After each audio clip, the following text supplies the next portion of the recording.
Hi everyone, welcome back to my channel.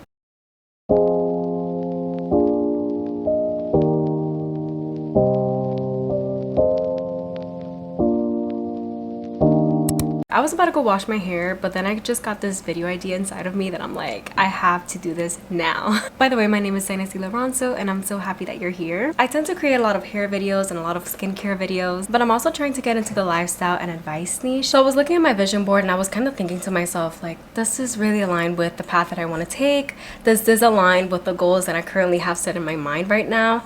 And the answer was no.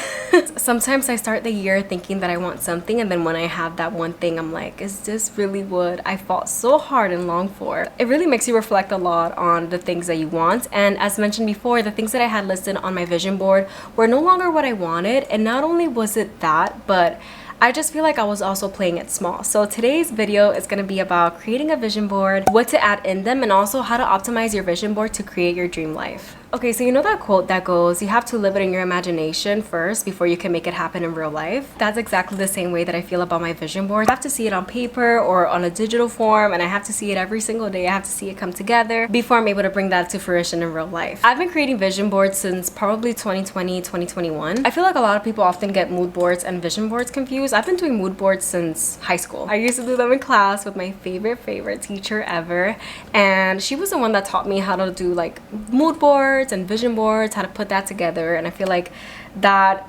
inspired, honestly, I feel like she inspired a lot of the things that happened like for the rest of my life ever since. And I'm just so thankful for that, because if it wasn't for that class, I feel like it would have taken me such a long time to learn how to pull inspiration from Pinterest, how to put mood boards together, how to create a vision board. That was really one of the main things that really set me up for success. And just to give you a little bit of a difference between what a mood board is and what a vision board is, a mood board is basically like the vibe that you want to capture when you're doing like a project, or let's say you're redoing a room, or if you're just, I don't know, like just looking for the vibe of the month. That's where a mood board can come in very handy. Versus a vision board is looking at the long-term goals. Like, what are the things that you're trying to do for this year? What are the goals that you have set for your personal life, for your business life, career, etc., etc. So that is one of the ways that I try to differentiate them. So let's get into how you're able to create a vision board. I love to use this one magical little app called Canva. Okay, so it was founded by 3 people, and one of them is a woman, and I just knew that it had to be a woman because she knew that the girlies needed Canva. So now that you have created your free account with Canva, this is where Pinterest comes in handy. I love me some Pinterest. I feel like I spend more time scrolling on Pinterest than when I do on Instagram or on TikTok. I also love pulling like a lot of inspiration. There's a lot of journal prompts. Like, there's so many things that you could discover on Pinterest, and if you're not on it, that's where the tea really is. But I do want to preface this. I feel like when I create my vision boards and then I hop on Pinterest before creating like my plan first on what my goals are, career-wise, etc., etc. We're gonna hop into that really quickly in just a minute. If I go on Pinterest very quickly before writing down what my personal goals actually are, I get inspired by other people's goals, but it doesn't really align with what I'm looking for this year.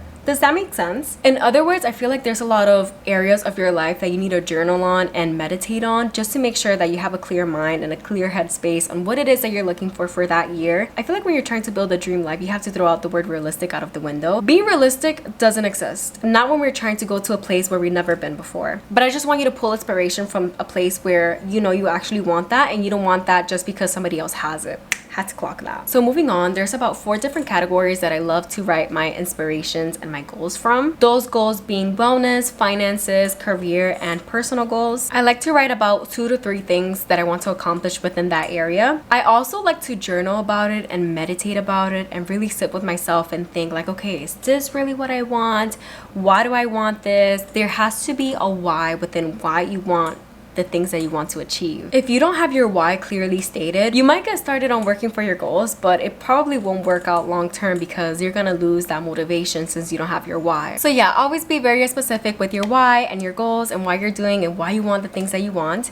And don't forget to dream big. As mentioned before, being realistic just doesn't work within our vocabulary when we're trying to build our dream life. And going back to the first point that I was making, where I felt like my current vision board wasn't really resonating with what I put, I didn't align with it because I was trying to be realistic with it. There's no reason why we should be realistic, especially when we're trying to dream of our dream life. It's a dream for a reason. And I feel like me trying to be realistic is one of the ways where I try to put myself in a box, and I'm also trying to keep myself safe, because doing something new and reaching something bigger than what we could have ever imagined, that feels so uncomfortable. There's nothing more uncomfortable than doing and trying something new that you've never done before, but that you've always wanted. Your mind, if you don't work on it, there's gonna be self-sabotage that's going to set you back. So that's why, like, there's so many inner work that you have to do in order to achieve all of your goals, but I feel like that's a whole separate video in itself. So yeah, I was trying to be realistic, and I realized that it no longer resonated. So I threw out my old one and I just created a brand new one like halfway through the year. I feel like if it doesn't scare you,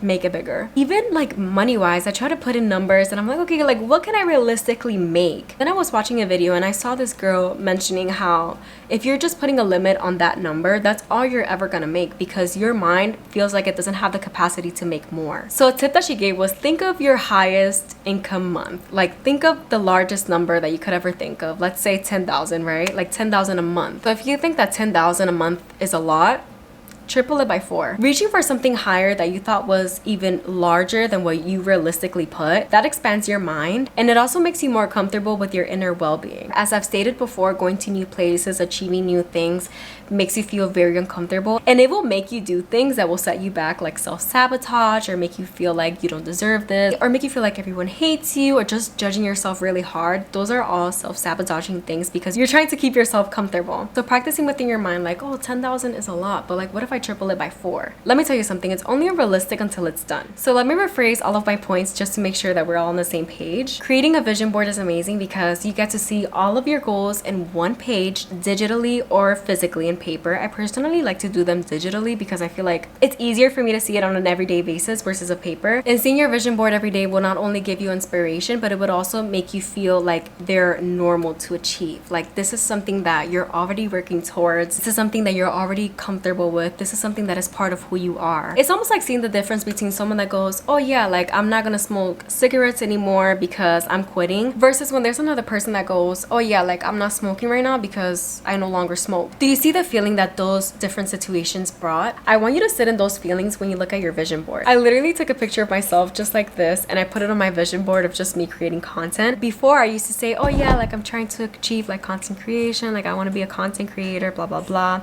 And I remember one time my best friend is like, you're already doing that. And I was just like, ooh. It stopped me in my tracks because I had been saying that for like the past 4 years and I'm already doing that. So when you look at your vision board and you see yourself like working out, building your dream business, building your dream career, sit in those feelings. Don't say, oh yeah, like I'm trying to work out. No, I'm a person that works out. I'm a person that eats healthy. I'm a person that's constantly trying to work on my business and progress. Those are the feelings I want you to sit on whenever you're looking at your vision board. And again, be very specific with your goals. A good way that I like doing this is by journaling and meditating and really sitting with my feelings and thinking about what does Dynasty really want. After you write down all of your goals, that's when Pinterest comes in handy and you're gonna have so much fun. The last 2 points is to throw out the word realistic out of your vocabulary. Finally, redo your vision board if something no longer aligns. And also another point that just popped up in my head again, I don't know why these things are just coming to me. I feel like I need to trust my intuition and just say them out loud. You know when you're trying to do something and you're exhausting the way that you're doing it and it's not working out for you. It keeps failing every single time, especially in the eyes of other people. We all have that fear of being judged. We all have the fear of looking like a failure. But another thing that my best friend said to me earlier, I said, I know that I'm closer. I just need to keep going, even though it's so hard not to get discouraged. She goes, I don't doubt that it is, but you'll be happy that you never gave up. I don't know. I feel like I had to say that out loud in case you're ever feeling very unmotivated or you're feeling like you want to give up just because you're not seeing your results right in front of your face. But just because it's not happening for you right now and it's happening for someone else that's your friend or your sister, that only means that God is around your corner and it is only a matter of time before he comes knocking right at your door. I got so emotional thinking about things like that because it really makes my heart super happy. And all I ever wanted was to create content for the girlies that feel just like me, that come from the same place, that are trying to build their big Delulu life that we always dreamed of. It's happening for us one day. We just need to keep working at it and trust our timing. Let me know in the comments which part of this video you resonated the most with. Once again, I am so happy that you're here, girl. And before I go, I just want to leave you with one thing. Even when the rest of the world doubts you and doesn't believe in you, you believing in yourself is more than enough. That's literally all it takes. All right, girls, I have to go wash my hair. I have to get my life together. I have to edit this video and post it up for you very quickly.